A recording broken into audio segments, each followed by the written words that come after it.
You are now listening to AB on the Unpopular Opinion Podcast.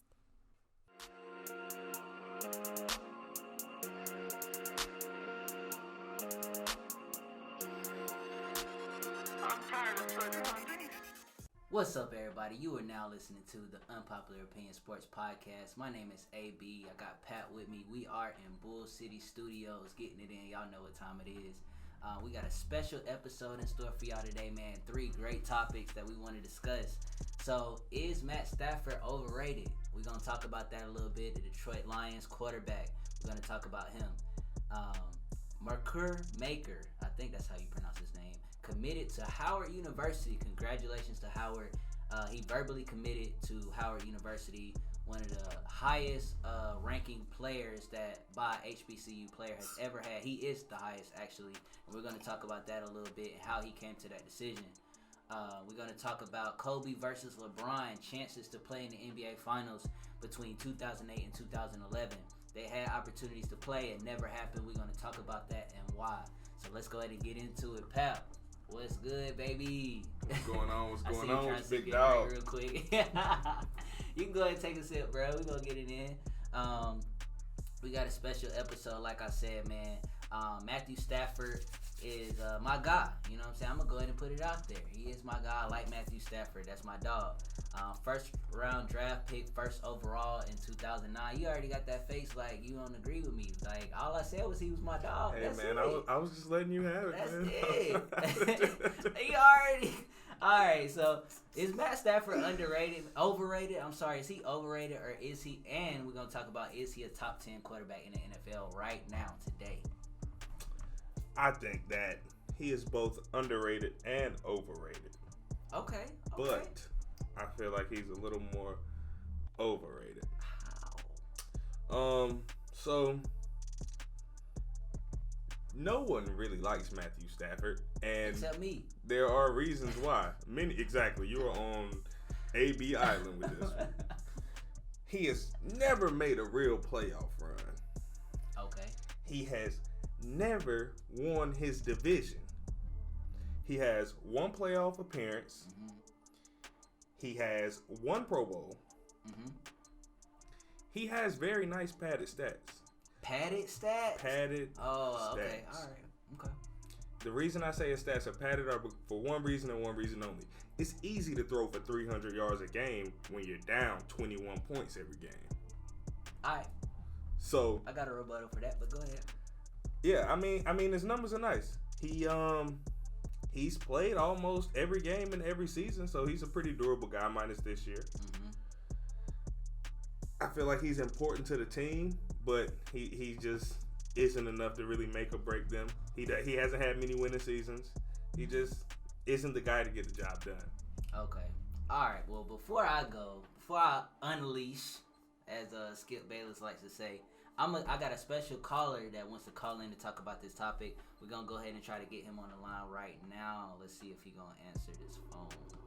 And I want to make sure y'all hear this. What's up, bro? You already on, man. We recording live right now. We talking about Matthew Stafford and is he overrated? Is this a good time? Yeah, I'm ready. All right, let's get it, man. So I'm going to ask you right now, is Matthew Stafford overrated, and is he a top 10 NFL quarterback right now?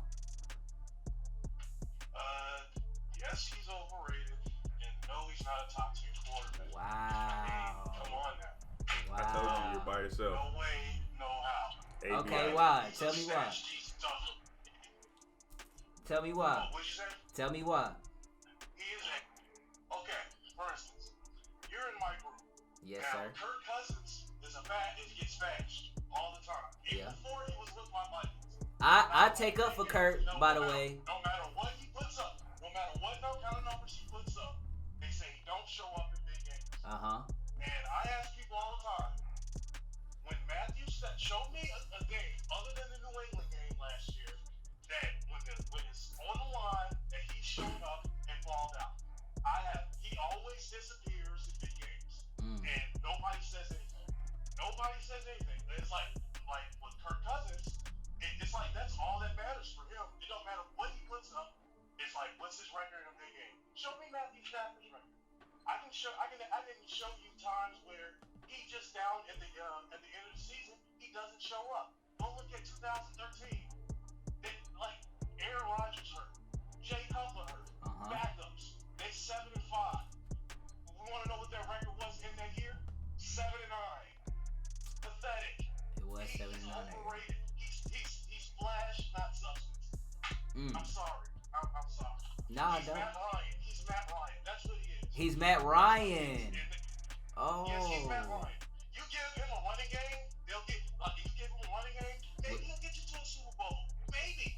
Who knows? He can go as far as Matt Ryan. He can have a year like Matt Ryan. But other than that, he's a talented, big-armed underachiever. I'm sorry. He's an underachiever. I mean, I know he doesn't have a running game in Detroit, but why is it with Matthew Stafford? He's the only guy that everything has to be perfect for him to win games. You know what I'm saying? We went to the playoffs the year before that 2013 year with a trash defense and Christian Ponder as our quarterback. Y'all had what year was that? What year was that? 2012. Before Mike Zimmer was there, when Leslie Frazier was our coach. Our defense was not that great that year. The year Adrian Peterson ran for 2 sacks, our defense wasn't that good that year. Well, I tell you, probably the reason y'all made the playoffs was because he ran for 2 sacks. I got you, bro. I got you. Nah, good takes, bro. I feel you on all your points. I feel you. I'm gonna say something real quick, and then we gonna move forward and move to the next topic. But my thing is, and why I always defend Stafford is the organization as a whole is boo-boo. They're trash. The last time that they've made it past the wild card round was in 1991. Stafford was drafted in 2009. So you're talking about 18 years of mediocrity and just awful play. Before they got Stafford, the year they went 0-6 was the year they went 0-16. So literally he was starting from nothing. That team was garbage. And they've been trying to build or give him some help ever since. Yeah, Calvin Johnson was a great receiver and was his best receiver. But we also know that Calvin Johnson retired prematurely, because the organization is trash.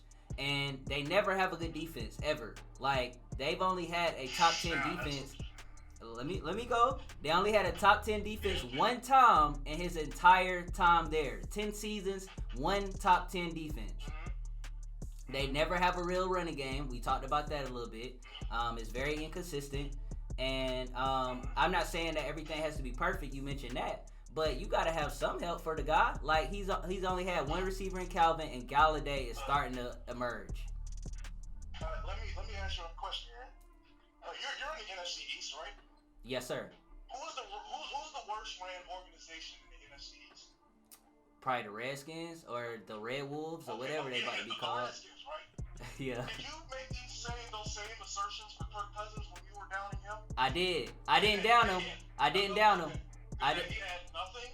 Okay, if you're gonna be consistent, I'll give you that, because like Kirk got killed in Washington, and nobody made these excuses for him. Well, that's what I'm saying. I did, and maybe I'm the guy that takes up for these people. But you could go back and fact check me.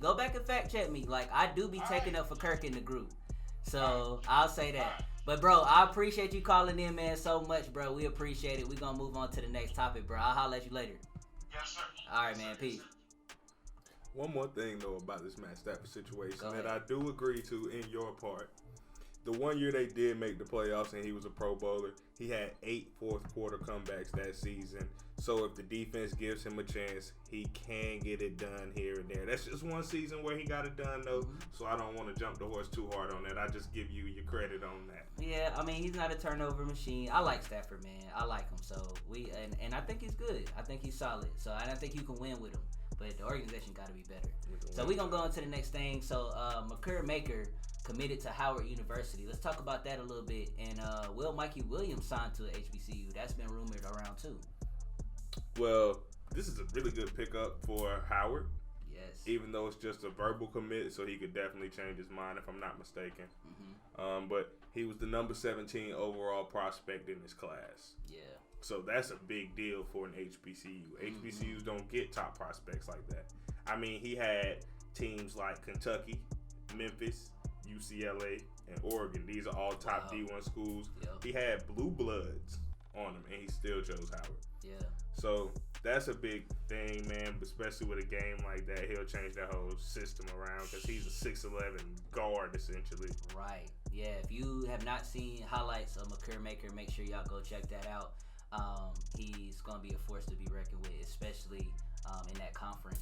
Now, does that hurt him that he's playing in like a weaker conference? Do you think that that'll hurt his draft stock?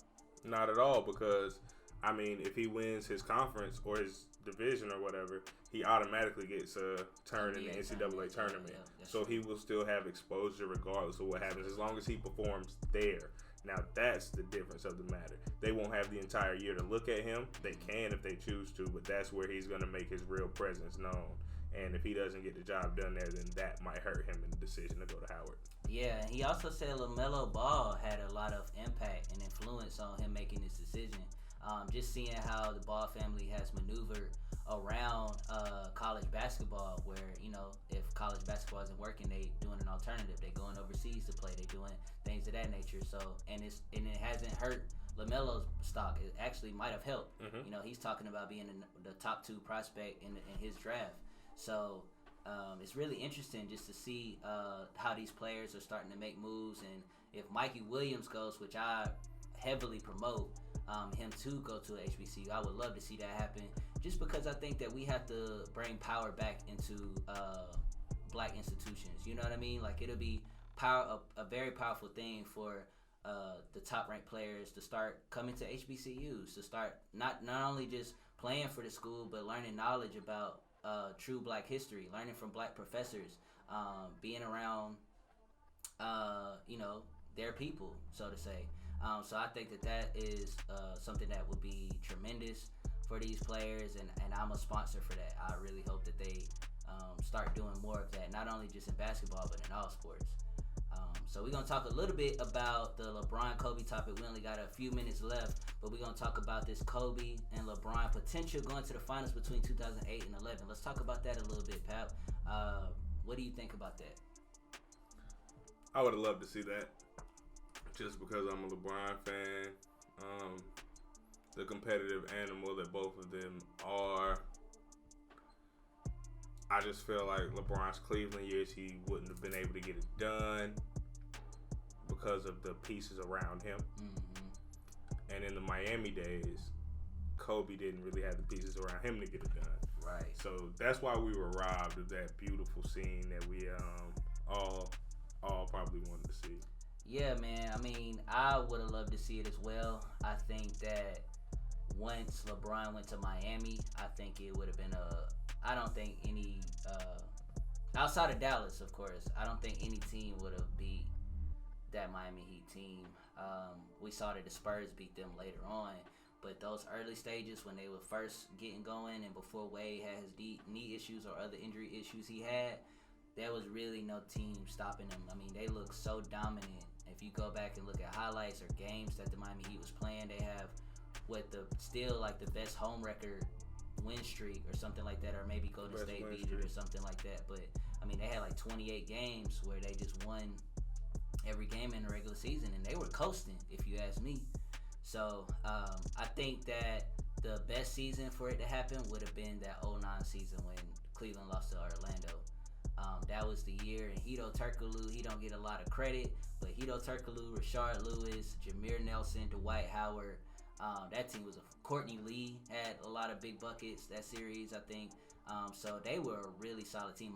Michael Petrus was another player that they had, really good defender. Was a semi 3-and-D guy. Mm-hmm. So they had a really good squad, and I forget his name, Stan Van Gundy.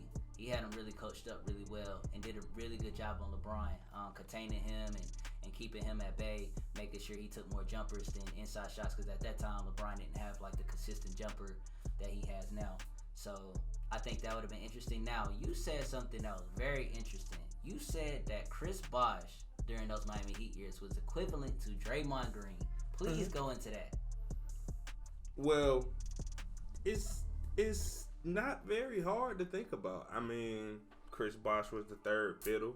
Mm-hmm. Granted, if Bosh or Wade were to, Wade or LeBron were to go down, Bosh could step in and be that guy. You know, he definitely has that ability. Do that for Golden State? Draymond can't do that for Golden State. But when all the pieces are together, I feel like they bring the same thing to the other team. Because Draymond brings everything to the game. He's aggressive on the defensive end. He's will guard your best offensive player. He plays great defense. He can rebound. He can guard positions 1 through 5. He doesn't really score, but he'll get you a triple-double, scoring 10 points, scoring 8 points. He gets steals. He gets blocks. He's all across the board. Chris Bosh isn't quite all across the board. His presence is more so known on the scoring aspect of the game. And yes, he gets his rebounds, his little blocks here and there, but excuse me, he's more of a scorer. So you think Bosh has a similar equivalent impact to Draymond Green has? What Draymond Green had in Golden State, you think Bosh had that same level of impact in Miami? Am I getting that clear? Okay. I don't know about that. Like, I mean, I see where you coming from, because Draymond was the defensive player of the year. So let's not discount Draymond being one of the best defenders in the league today right now. But Bosh in those Miami years, I think very underrated. I think he was a really good defender with Miami, even though they were saying in Toronto that he wasn't a good defender. So I really got to give Bosh a lot of credit. I'm never going to put Draymond Green in the same sentence as Bosh as far as equivalent, as far as player and impact on the court. I can't do it. Like, I love Draymond, and yes, he is that Swiss Army knife, but Bosh hit some really big shots for Miami, like career-saving, series-saving shots for Miami. Career-saving, series-saving rebounds. That rebound that he dished to Ray Allen, that could have ruined LeBron if they lost that finals. Ruined him, because that would have been the second loss that they took in 3 years, and then they eventually lost to the Spurs that following year. So, man, yeah, I think Bosh is just different. But I really would have liked to see the Kobe LeBron finals, but I had Kobe winning if they would have matched up in Cleveland. What'd you think? Like I said, they had the things to get the job done, because what beat Cleveland with Orlando was, like you said, the defenders able to force LeBron to shoot the ball, on top of having a big guy like Dwight Howard down low. Yeah. LeBron struggled with the bigger guys down low, the 7-footers that could play the block well. Yeah. And if he would have played the Lakers, I mean, Andrew Bynum was no pushover back then. No, sir. At that time. And Pau Gasol was also not a pushover. So, like, I feel like he would have struggled a little bit with that. And Kobe, just being the dog he is, was just going to go straight at his neck because of it. Yep, I agree. I got you, Derek. So that's it for us today, man. We want to thank everybody for tuning in and listening. We hope you enjoyed today's podcast. Consider subscribing if you really like it. Like this video. You can comment below. We want to hear your unpopular opinions. Let us know how y'all feel. We want to thank Derek for calling in from the Sports Debate group on Facebook. I want to give a shout out to all the boys. If y'all check out this video, tuning in. And we want to let everybody know that you can help us, sponsor us by donating down below in the comments. We got a patreon.com. We also have Cash App. It's in the description below if you want to consider just tossing us a few dollars. And, you know, it all helps out, man. We'll see y'all in the next episode, and we out.